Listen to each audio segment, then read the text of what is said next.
Imagine night 2 అవుతుంది. So అక్కడ మీరు ఫ్రెండ్స్ కావచ్చు, లవర్స్ కావచ్చు, ఎవరైనా ఒక్కరే కావచ్చు, ఒక నైట్ ఒక ప్లేస్ లో మీరు కూర్చున్నారు. అక్కడికి పోలీస్ వస్తారు. పోలీస్ వచ్చేసి జీప్ ఎక్కండి, కొన్నిసార్లు కొట్టడం కూడా. నైట్ తిరగడానికి అసలు రైట్ ఉందా సిటిజన్ కి లేదా అనే దాని గురించి మేజర్ క్వశ్చన్. ఎందుకు అని అంటే ఆర్టికల్ 21 ప్రకారము మనకు freedom of life and Liberty అనేది ఉంది. సో మనం ఎప్పుడైనా ఎక్కడైనా తిరగచ్చు. అట్లా అని చెప్పేసి మనని పోలీసులు నైట్ టైం క్వశ్చన్ చేయొచ్చా లేదా అనేది ఇంకొకటి. బర్త్డే పార్టీస్ చేసుకున్నా, లేకపోతే వాళ్ళు నార్మల్గా టైం స్పెండ్ చేసి కూర్చున్నా కూడా ఆంటీలు కొందరు మోరల్ పోలీసింగ్ చేస్తూ ఉంటారు. ఏ పోలీస్ అయినా, ఎంత పెద్ద పొలిటీషియన్ అయినా కూడా సిటిజన్కి ఒక సర్వెంటే. అంటే సిటిజన్ సెంట్రిక్గా ఉండాలి గవర్నెన్స్ అనేది. సో సిటిజన్స్నే కొట్టి వాళ్ళనే థ్రెట్ చేసి ఇది డెమోక్రసీ అంటే ఎట్లా?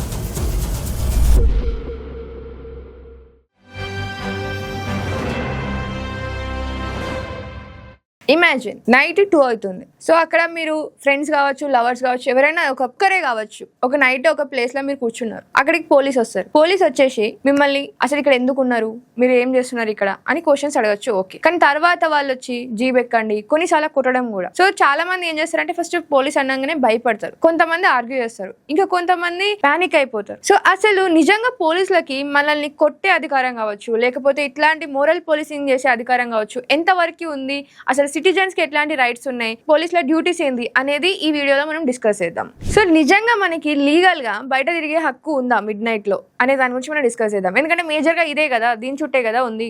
నైట్ తిరగడానికి అసలు రైట్ ఉందా సిటిజన్ కి లేదా అనే దాని గురించి మేజర్ క్వశ్చన్. ఎందుకు అని అంటే ఈ క్వశ్చన్ స్టార్ట్ అయిందా ఇక్కడ నుంచి, పోలీసులు మనం నైట్ ఎందుకు తిరుగుతున్నాం అనడం క్వశ్చన్. సో లీగల్ గా ఎవరైనా తిరగచ్చు, ఎందుకంటే మన ఇండియాలో ఎట్లాంటి కర్ఫ్యూ లాంటివి లేదు, ఎట్లాంటి వార్ జరగట్లేదు, ఎట్లాంటి డిసీజెస్ రావట్లేదు, కొన్ని రిస్ట్రిక్టెడ్ ఏరియాస్ లో తప్ప. అండ్ ఇంకోటి ఏంటంటే ఎట్లాంటి న్యూసెన్స్ చేయకుండా, ఎట్లాంటి క్రిమినల్ యాక్టివిటీ చేయకుండా, ఎట్లాంటి స్ట్రెస్ పాసింగ్ చేయకుండా, అంటే స్ట్రిక్ట్లీ ఏదైనా బౌండరీ పెట్టి ఇక్కడ రావద్దు, దిస్ ఏరియా అని చెప్పేసి ఏమైనా ఉన్నప్పుడు తప్ప మిగతా ఎక్కడికైనా మనం వెళ్ళొచ్చు. ఉన్నారా doesn't matter. And second point వచ్చేసి మనకి ఆర్టికల్ 21 ప్రకారము మనకు freedom of life and Liberty అనేది ఉంది. సో మనం ఎప్పుడైనా ఎక్కడైనా తిరగచ్చు. అట్లా అని చెప్పేసి మనని పోలీసులు నైట్ టైం క్వశ్చన్ చేయొచ్చా లేదా అనేది ఇంకొకటి. మనని క్వశ్చన్ చేయొచ్చు, పోలీసులకి ఎవ్రీ రైట్ ఉంది. అంటే ఎక్కడ సస్పిషియస్ అనిపించినా మీరు ఎక్కడి నుంచి వచ్చారు ఏంటి అని అడ్రస్ అని వాళ్ళు తెలుసుకోవచ్చు. కానీ దాన్ని వాళ్ళు ఒక మోరల్ పోలీసింగ్ చేసినట్టు, ఒక భయపెట్టే విధంగా మీ అమ్మ నాన్న ఫోన్ నెంబర్ ఏంది చెప్పండి, లేకపోతే మీరు ఎక్కడ వర్క్ చేస్తావు అసలు అని చెప్పి కొంచెం తిట్టే విధంగా వల్గర్ గా మాట్లాడడం. సో ఇట్లాంటి అథారిటీ వాళ్ళకి అనేది లేదు. ఈవెన్ మనం చెప్పినప్పుడు మన డీటెయిల్స్ కూడా వాళ్ళు తీసుకుంటే కొన్నిసార్లు తీసుకోవచ్చు, వాళ్ళకి సస్పిషియస్ అనిపించినప్పుడు అప్పుడు మనం ఇవ్వచ్చు. కానీ వాళ్ళు ఎట్లాంటి అథారిటీ లేకుండా మనని కొట్టడం కానీ తిట్టడం లాంటివి చేయొద్దు. సో పీస్ఫుల్ గా ఫ్రెండ్లీ పోలీసింగ్ అంటే ఇట్లా ఉంటుంది. ఇంకొకటి ఏంటంటే moral policing and enforcement of law. Actual గా పోలీసుల డ్యూటీ ఏంటంటే లాని ఎన్ఫోర్స్ చేయడం అన్నట్టు, ఏదైనా ఒక చట్టంని. సో అప్పుడు వాళ్ళు ఏం చేస్తారంటే వాళ్ళకి ఆ లా నచ్చినా నచ్చకపోయినా ప్రొసీజర్ అకార్డింగ్ టు ప్రొసీజర్ వాళ్ళు నడుచుకోవాలి. కానీ వీళ్ళు ఏం చేస్తారంటే వాళ్ళకి ఏమైనా కొన్ని నచ్చకపోయినవి ఉంటాయి కదా, ప్రిజుడైజెస్ కావచ్చు, కొన్ని స్టీరియో టైప్స్. ఇప్పుడు అమ్మాయిలు అబ్బాయిలు నైట్ తిరగద్దు అనేది ఒక వాళ్ళకి ప్రిజుడైజ్ ఉంది, స్టీరియో టైప్ ఉంది. కానీ అకార్డింగ్ టు లా అదేం తప్పు కాదు. కానీ వాళ్ళ పర్సనల్స్ అన్ని ఇంక్లూడ్ చేసేసి మనని మోరల్ పోలీసింగ్ చేస్తారు. అమ్మాయిలు అంటే మా కూతురు లెక్క అనుకుని మేము మిమ్మల్ని ప్రొటెక్ట్ చేస్తున్నాము, ఇలా నైట్ టైం తిరగొద్దు కదా, మీకే రేప్స్ జరుగుతాయి కదా. సో ఇట్లాంటి వాళ్ళు చెప్పేసి చేస్తారు. అండ్ అక్కడ లైటింగ్ లేదు కదా, ఇది కదా అని చెప్పి మాట్లాడతారు. కానీ ఎవరి బాధ్యత ఆ లైటింగ్ పెట్టాల్సింది. అండ్ వాళ్ళ పని తప్పించుకోవడానికి వాళ్ళు మనల్ని అక్కడ నుంచి సేఫ్ గా పంపిస్తున్నారు, భయపెట్టి కొట్టి. అంటే ఎంతవరకు కరెక్ట్? సో మనకి ఎవ్రీ రైట్ ఉంది తిరగడానికి, మంచిగా లైఫ్ బతకడానికి, ఫ్రీడమ్ తో ఉండడానికి. బట్ వాళ్ళు సరిగ్గా లేక, సిస్టమ్ సరిగ్గా లేక సిటిజన్స్ ని కొట్టడం, తిట్టడం, బెదిరించడము చేసి వాళ్ళు లాని ప్రొటెక్ట్ చేస్తున్నామని ఫీల్ అవుతున్నారు. నిజంగా వాళ్ళు ప్రొటెక్ట్ చేస్తున్నట్టయితే మరి ఎందుకు ఇన్ని రేప్స్ జరుగుతున్నాయి చెప్పండి మీరే. సో నిజంగా ఒక పోలీసు మిమ్మల్ని కొట్టొచ్చా, వాళ్ళకి రైట్స్ ఉన్నాయా? ఏ పోలీస్ కి ఎంత పెద్ద తప్పు చేసినా కూడా కొట్టే అధికారం లేదు, ఎక్సెప్ట్ వాళ్ళ సెల్ఫ్ డిఫెన్స్. అంటే మనం వాళ్ళని హార్మ్ చేస్తున్నప్పుడు వాళ్ళని డిఫెన్స్ లో వాళ్ళు వాళ్ళ లాఠీ కావచ్చు, గన్ కావచ్చు యూజ్ చేయొచ్చు. అండ్ ఏదన్నా ప్రొటెస్ట్ చేస్తున్నప్పుడు, లేకపోతే ఏదైనా న్యూసెన్స్ చేస్తున్నప్పుడు ఆపడానికి వాళ్ళు అవి యూజ్ చేయొచ్చు. కానీ నార్మల్ గా కూర్చున్నందుకు, రోడ్ల మీద తిరుగుతున్నందుకు కొట్టడానికి అసలు ఎట్లాంటి అధికారం వాళ్ళకి లేదు. ఇది మనం గుర్తుపెట్టుకోవాల్సిన విషయం. అండ్ మనల్ని పోలీసులు జీప్ ఎక్కు అని చెప్పేసి ఒక డైలాగ్ వాళ్ళకి ఈజీగా వస్తుంది, జీప్ ఎక్కు, పోలీస్ స్టేషన్ పోదాం. అసలు జీప్ ఎందుకు ఎక్కాలి, ఎట్లాంటి సిచ్యువేషన్స్ లో ఎక్కాలి, మనకి వాళ్ళు ఏ అథారిటీతోని అసలు ఏ కేసు మీద మనల్ని తీసుకెళ్తున్నారు అని మనకు వాళ్ళు చెప్పాలి, చెప్పినప్పుడు తీసుకెళ్ళాలి.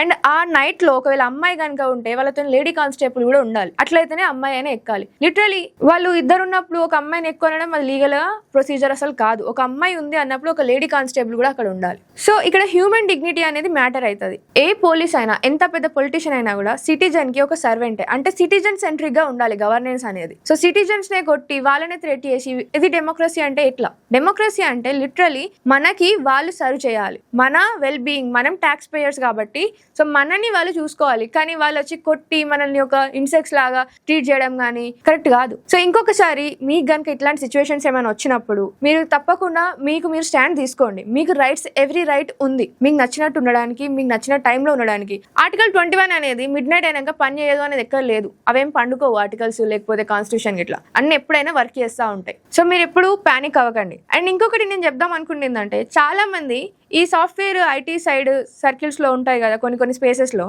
బర్త్డే పార్టీస్ చేసుకున్నా లేకపోతే వాళ్ళు నార్మల్గా టైం స్పెండ్ చేసి కూర్చున్నా కూడా ఆంటీలు కొందరు మోరల్ పోలీసింగ్ చేస్తూ ఉంటారు. ఇక్కడ చూడండి, ఇక్కడ వీళ్ళందరూ వచ్చి గ్యాదర్ అవుతారు నైట్ అంటే అది వాళ్ళ ఇష్టం, వాళ్ళకి లైఫ్, వాళ్ళ ప్రైవసీ, వాళ్ళ లిబర్టీ. అది you have no right to question them. So రోడ్లు అనేది 12 తర్వాత ఏం బ్లాక్ అవ్వవు. సో ఇట్లాంటిది మీకు ఎప్పుడైనా జరిగింది అంటే నైట్ టైమ్స్లో మీరు మీ ఫ్రెండ్స్తో ఉన్నప్పుడు కావచ్చు, ఏదైనా మీరు ఖాళీగానే ఉన్నారు, జస్ట్ నైట్ టైంలో కూర్చొని ఉన్నారు ఒక ప్లేస్లో అని అనుకోండి, మిమ్మల్ని పోలీస్ వచ్చి కొట్టడం కావచ్చు, తిట్టడం కావచ్చు, ఏమైనా చేసినారు అనుకోండి, మీరు వాళ్ళ వీడియోస్ కానీ ఫొటోస్ కానీ మీరు తీసుకోవచ్చు. అవి తీసుకున్న తర్వాత లేకపోతే డైరెక్ట్ గా నియర్ బై పోలీస్ స్టేషన్కి వెళ్ళి ఆ పోలీస్ పైన మీరు కేసు పెట్టచ్చు. ఎందుకు అని అంటే we have our article 21, we have our dignity. So వాళ్ళపైన పోలీసులు యాక్షన్ తీసుకుంటారు. వాళ్ళకి ఎట్లాంటి రైట్స్ లేవు మనని కొట్టడానికి కావచ్చు, మనని తిట్టడానికి కావచ్చు. So police are meant to be friendly, not moral policing. Okay, so comment your views on it.